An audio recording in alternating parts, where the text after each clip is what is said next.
Hey guys, welcome back to the channel. If you're new to the channel, don't forget to hit that subscribe button so you can be part of the Stu crew. Don't forget to smash that like button so you can see more of this kind of content. And before I start the video, uh, if you guys don't know, Hank Aaron sadly passed away at the age of 86. The true home run leader. Rest in power, Hank Aaron. You will be missed. My condolences go out to his family and friends for that sad loss. We lost such a great player, broke the color barrier and all that stuff. So today's video is going to be talking about the upcoming season. If you guys don't know, uh, yes, Rob Manfred has announced that there will be a full 162 game season in 2021 with a full-fledged spring training, and I'm so excited about that, especially as a Red Sox fan. Yeah, I know I'm wearing the Angels hat, but you got to represent Mike Trout. You know what I mean? I love the guy. Can't go wrong with him, but I digress. Today, we're going to be talking about the top 10 pitchers going into the 2021 season, at least in my opinion. Now, this is an opinion, as I just mentioned. If you guys disagree or you agree, don't forget to leave it in the comments saying, hey, I disagree with this, or hey, you could have put this person at this position instead. And I'll, take a look at it and, give my feedback to you guys, obviously, because that's what I try to do, respond to the fans. But without further ado, let's get this video on. All right, now starting at number 10, we're going to be counting from 10 down to 1. So starting at number 10, we've got a household name, Clayton Kershaw. A lot of people know him, one of the most well-known pitchers in the MLB and one of the best pitchers in the MLB for the past decade. So consistent, you can't go wrong with him. Brings great stuff to the mound. Always has great control. That whip was really low this past year. And the only issue is he is getting kind of old and he hasn't been hurling as many innings as he used to back in the day. But it's still Clayton Kershaw. He has that great Ks per nine, strikes out a lot of guys. The control's really good. He has great break on his pitches and really nice pitch mix. And that ERA's always been good. He has a sub 3 ERA over the illustrious career of Clayton Kershaw. That is why he's my number 10 pitcher going into the next season. All right, now coming in at the number 9 spot for my pitchers going into the 2021 season, we got Lucas Giolito. Lucas Giolito has been pretty consistent over the past 2 seasons. He's been an All-Star in 2019, and he was in the top 10 top 10 for the Cy Young balloting this past year. He obviously threw a no-hitter this past season as well. And that really shows that he's really improving, and he's also pretty young, so he has a lot more room to improve. The controls pretty solid. He strikes out a lot of guys. He has like 12 strikeouts per nine. The hits per nine is really good. The walks per nine is really good. The whips there. Everything's good. This guy brings a lot to the table, and he's only going to get better. And a lot of people will ask, why didn't you put him higher? Well, the reason I say that is because the ERA is still a little bit high, and the whip is also over 1, but obviously that's nothing really season about. This guy still brings a lot to the table, and he's only going to get better. Once he cleans up that ERA and once he cleans up that whip, he's definitely going to become a superstar pitcher in the Major League Baseball. He's my number 9 pitcher going into the 2021 season. All right, now coming in at number 8, this is another guy that's been consistent over the past few years, HyunJin Ryu. Obviously, in 2019, he had that All-Star season. He came second in Cy Young balloting, was the starting pitcher for the National League in the All-Star game, actually, and he led the MLB in ERA. And this guy also had a really good season last year. The whip was pretty solid. The walks per nine, everything looked really good as for the per nines. And I mean, as the ace, he definitely handles the pressure really well, and that's why I put him at the number 8 spot. But the per nines could be a little better. You'll see as I move on into the pitchers as I move down the list, and But this guy's handled the pressure really well, being the only good pitcher in that rotation. Yeah, I say only good pitcher because Nate Pearson, way too, still really young, a lot of room to improve, but that control is really an issue. I mean, there's no point in having like 100-mile-an-hour plus fastball when you can't even control it properly and just issuing walks left and right. And HyunJin Ryu has really handled it well. The velocity's decent, but I mean, the break's there, the control's there. This guy's a stud. You can't ask for much more from a starting pitcher. That is why he's my pick for the number 8 pitcher going into the 2021 season. All right, now coming in at number 7, this guy has been slightly inconsistent over the past few years. Max Fried. Max Fried, obviously, last year he had the highest winning percentage, didn't lose a single decision. He either had a win or a no decision. He actually had 4 no decisions, and he went 7-0. And he had a 2.25 ERA. He came 5th in the Cy Young balloting. Obviously, that's a really, really good, placement for a young budding superstar pitcher like Max Fried. Max Fried, the control is a little bit of an issue. He does kind of hand out walks a lot, like around like 3 walks per 9 innings. But once he gets that cleaned up, he'll definitely be a really good pitcher. He has 8 strikeouts per 9, which is pretty solid. He has a decent strikeout to walk ratio. I mean, that's kind of important too if you look at that side of the metrics.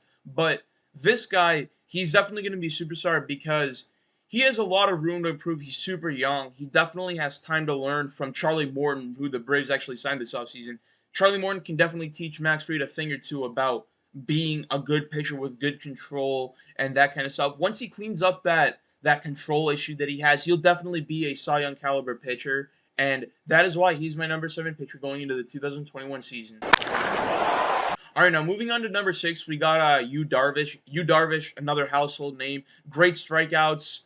He has a lot of strikeouts. He had 8 wins. He actually tied with Shane Bieber for the most in the Major League Baseball.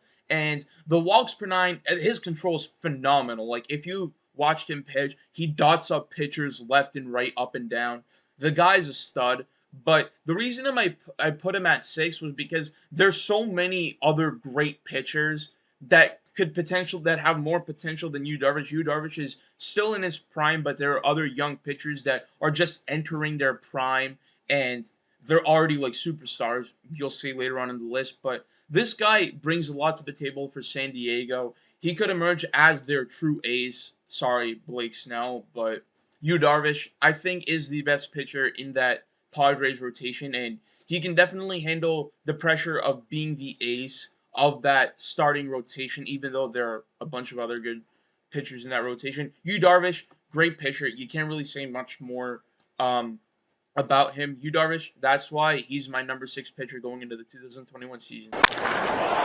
All right, now coming in at the number 5 spot, we're moving into the top 5 now. We got Max Scherzer. A lot of people will say, Max Scherzer, the guy's old. And a lot more people will say, Max Scherzer, great pitcher. I agree with the latter group of people. Max Scherzer, fantastic pitcher. Yeah, he has been injured this past season, this past 2020 season. His ERA was a 3.74. He had 6 wins. He only threw like 50-something innings, but this guy is super consistent. He's been so consistent in the years prior to that. He obviously won 3 Cy Youngs, 1 with Detroit, 2 with the Nats. And he's only going to get better. Well, not better, but he's going to have a bounce back year, in my opinion, in 2021. And I think he'll be in the top 5 voting for Cy Young, obviously behind, Jacob deGrom, hint, hint. But Max Scherzer, Mad Max, one of the greatest pitchers that I've ever seen pitch in my life. I think he's going to be a Hall of Fame pitcher. That is why he's my pick for number 5, because, the per 9s are great. He doesn't issue very many walks. He's a stingy starting pitcher. He strikes out a lot of guys. That's why I put Max Scherzer in at number 5.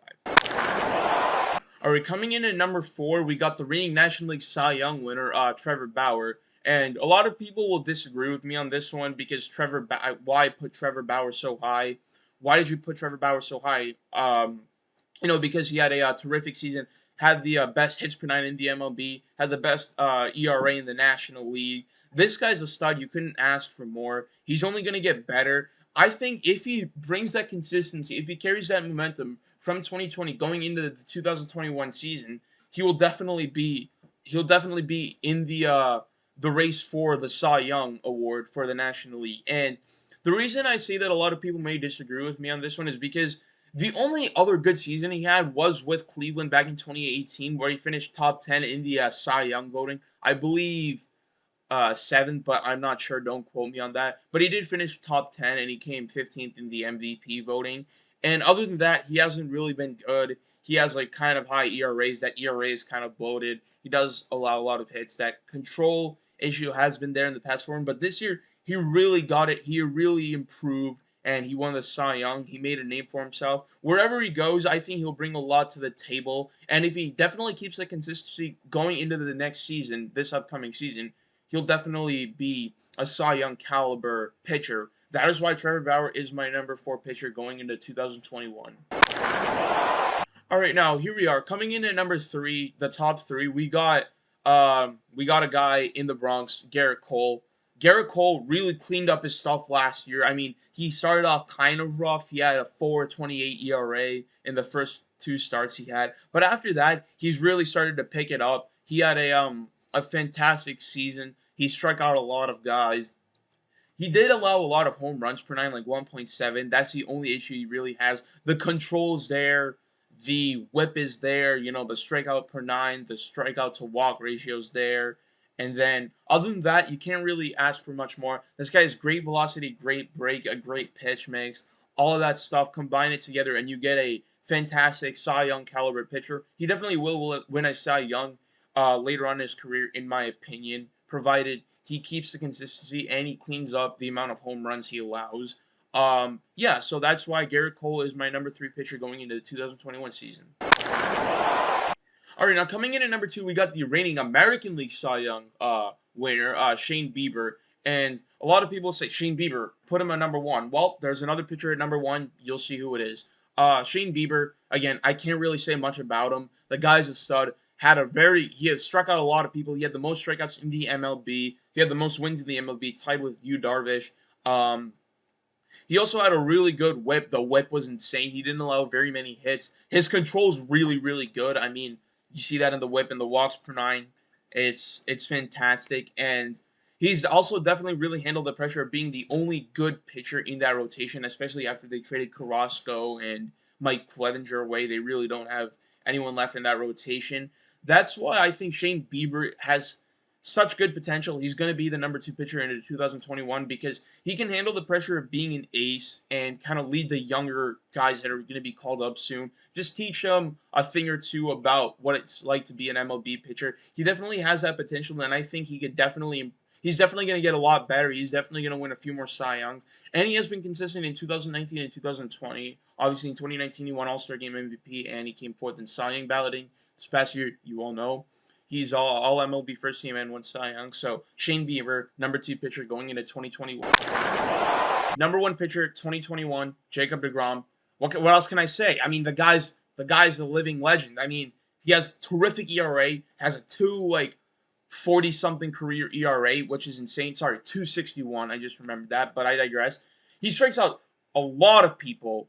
A ton of people. He led the National League in strikeouts this past year, and the whip is there. The whip's insane. The control is there. The velocity's there. I mean, this guy is like the quote-unquote 5-tool starting pitcher. I mean, the great strikeouts, the great walks per nine, doesn't allow very many hits, the great velocity, the great break. You got all the 5 tools there you need for a starting pitcher. This guy, can't say much more about him. I think he's going to win maybe 2 or 3 Cy Youngs later on in his career. I know that's a bold take, but he definitely has the potential. I think he's going to be the 2021 National League Cy Young winner, and hopefully he wins a World Series soon because I actually really like Jacob deGrom and what he brings to the table. Not really a big Mets fan, but I digress.